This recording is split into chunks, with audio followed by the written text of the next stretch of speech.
Hey, what's up and welcome to another video. If you're new to this channel, my name's Genie. This is my creation station where I create things and I also make videos with methods and tips that you can maximize your own creativity. Today I want to talk about one of my favorite formulas or paradigms called the hero's journey. You may have heard of this before. It was coined by probably my favorite academic, Joseph Campbell. Follow your bliss. I mean, find where it is and don't be afraid to follow it. If the work that you're doing is the work that you chose to do because you are enjoying it, that's it.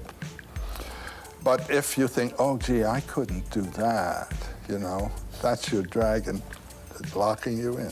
What I love about Joseph Campbell is the dude read about so many cultures and visited so many cultures that after hearing all these stories, similarities and myths emerged to him, and he came up with this idea of the monomyth, a structure that's true for most stories. The Power of Myth, The Hero with 1,000 Faces, all these books kind of elucidate his ideas about the commonalities in all stories ever told.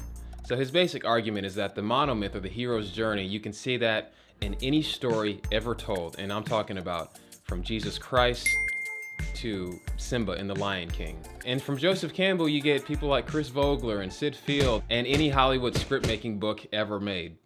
This video isn't necessarily a history or an in-detail contextualization of the hero's journey. I just want to talk about the structure itself. We can visualize the hero's journey as a circle, and at different points in the circle, our hero encounters different things and then comes back full circle. We start with the hero in their ordinary world, and then something outside of their control happens to them that makes them change. It's referred to as this call to adventure or a call to action. In a lot of script writing books, they call it the inciting incident. Oh, God. That thing that can happen to that person could be good or bad. It could be winning the lottery. It could be somebody dies maybe. But something outside of your control happens that forces you to go on this journey. Before you go on this adventure, you have to cross a threshold. You have to go from the ordinary world into an extraordinary world, a new place in which you'll learn a lot of things. Inside that new world, you have a road of trials or a set of challenges that you have to master. Joseph Campbell talks about people you encounter during this portion too. You might meet a mentor, you might meet an aide, but you experience a set of challenges in this new world that help you deal with the ultimate challenge that inevitably is coming. And then at the bottom of the circle, we have this abyss, the lowest point, the point at which you have to decide to transform. Think about Simba in The Lion King. An inciting incident happens, Scar kills his father and then blames it on Simba. Simba thinks it's his fault. That's an inciting incident that forces him to run away and learn a new world. He goes from an ordinary world to an extraordinary world where dad is gone, he is scared, he's alone, he has to meet new friends and literally grow and become strong. Ow! All of that is a metamorphosis. Now, before our hero can come back and complete the circle into the ordinary world, they need to experience one final challenge. How can I go back? I'm not who I used to be. Remember who you are. You are my son, and the one true king.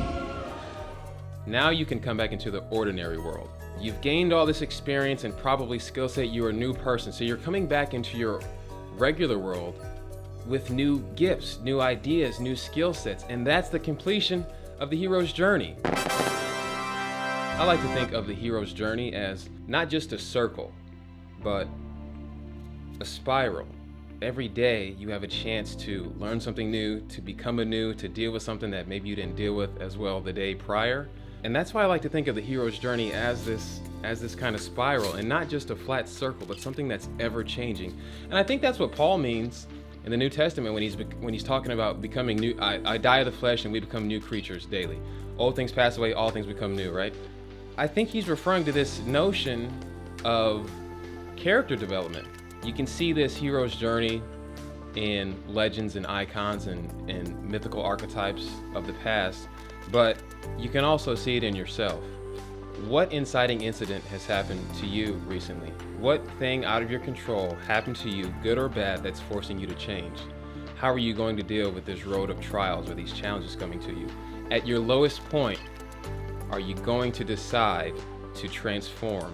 Are you going to have a metamorphosis so that you can conquer that final test and then come back into your ordinary world a much better, stronger, smarter, hero. We all have some sort of bottom point or low point or abyss regularly, but are we going to decide to spiral towards our best self? Or are we going to spiral out of control? Every day we've got an opportunity to become anew, to create things and to share those with other people. That's what this channel is about.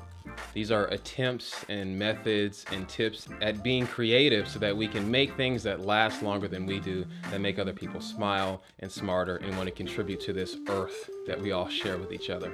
So thank you for watching. I really appreciate it. If you find value in this video or anything memorable, then please like it and subscribe, and also click the bell so that you're notified when new things come out. Also share it with friends and family. You can tag people, you can email it to people.